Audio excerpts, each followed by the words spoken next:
Very good morning students. एक नई आशा के साथ एक नए टॉपिक के साथ आपकी अनु मैम। बच्चों, आज हम लोग बहुत ही मजेदार टॉपिक करने वाले हैं। क्या करने वाले हैं?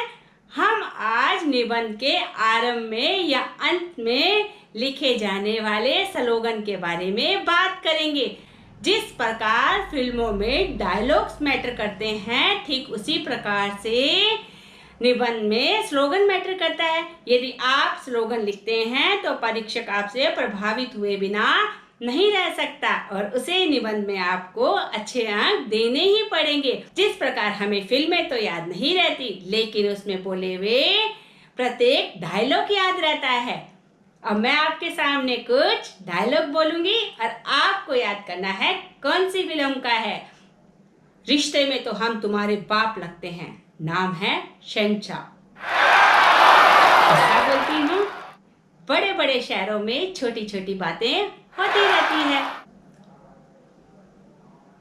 इलाका तो कुत्तों का होता है, हमारा तो जमाना है। जिनके घर कांच के बने होते हैं वो दूसरों पर पत्थर नहीं मारते। थप्पड़ से डर नहीं लगता, प्यार से डर लगता है। किसी को इतना भी ना डराओ कि उसका डर ही खत्म हो जाए। किसी को आती नहीं और हमारी जाती नहीं।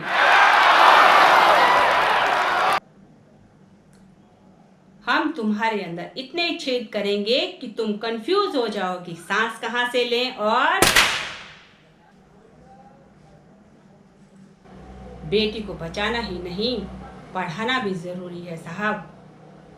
जो मैं बोलता हूँ वो मैं करता हूँ और जो मैं नहीं बोलता वो डेफिनेटली करता हूँ।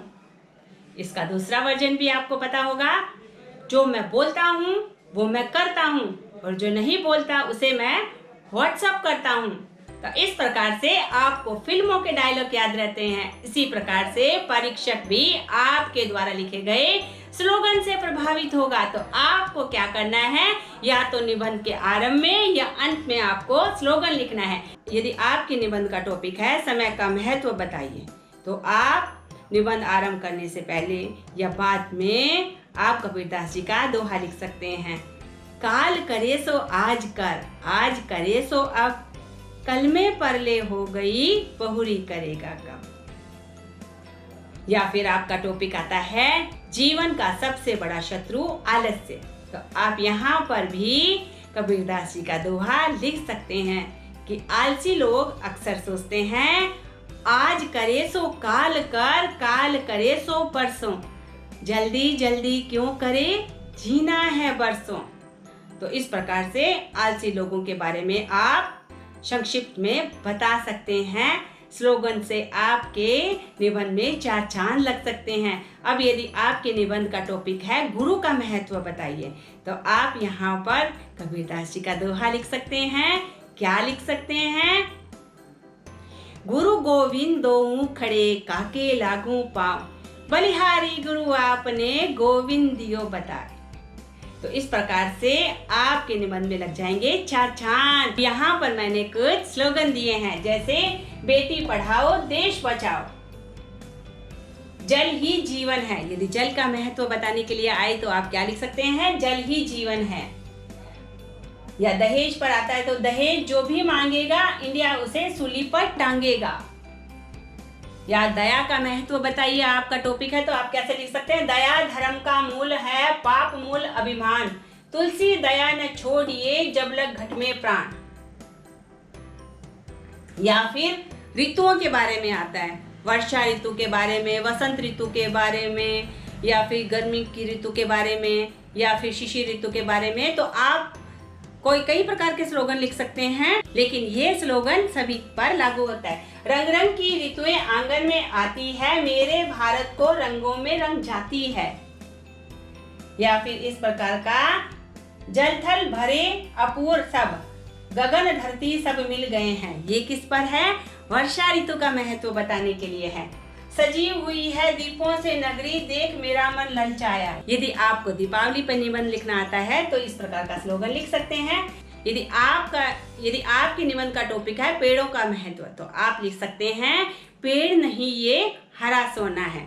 इतना लिख देने से भी आपसे परीक्षक प्रभावित हुए बिना नहीं रहेगा। यदि परोपकार पे आता है तो आप ये लिख सकते हैं, रहीमदास जी का बहुत सुंदर दोहा है, तरुवर फल नहीं खात है, सरवर पिए न पान, कही रहीम पर कार्य हित, संपत सजई सुजान।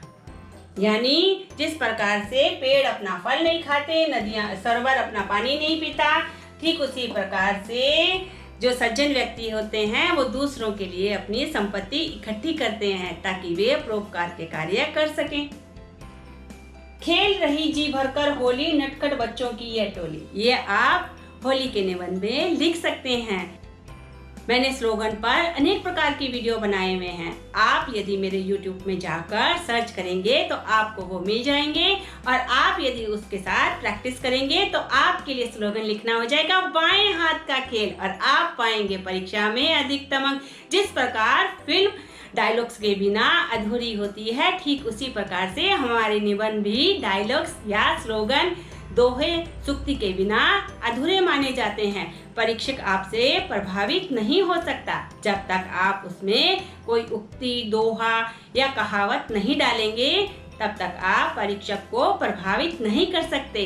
यदि आप मेरे साथ प्रैक्टिस करेंगे तो आपके लिए स्लोगन लिखना हो जाएगा बाएं हाथ का खेल, और आप पाएंगे परीक्षा में अधिकतम अंक। मैं हिंदी भाषा को इतना सरल, सहज और सुबोध बना देना चाहती हूँ ताकि बच्चों का जो हिंदी के प्रति इंटरेस्ट कम हुआ है वो बढ़े। और ग्रामर में आपको कौन कौन से टॉपिक पे दिक्कत आती है आप मुझे कमेंट बॉक्स में लिख के भेजिए, मैं यथासंभव उन पर वीडियो बनाऊंगी। यदि आपको मेरा यह प्रयास अच्छा लगता है तो आप मेरे वीडियो को लाइक कीजिए, कमेंट कीजिए और शेयर करना मत भूलिए, क्योंकि हिंदी भाषा को प्रथम स्थान पे लाना हर भारतीय का प्रथम कर्तव्य है। हिंदी अपनाइए, मत शर्माइए। धन्यवाद।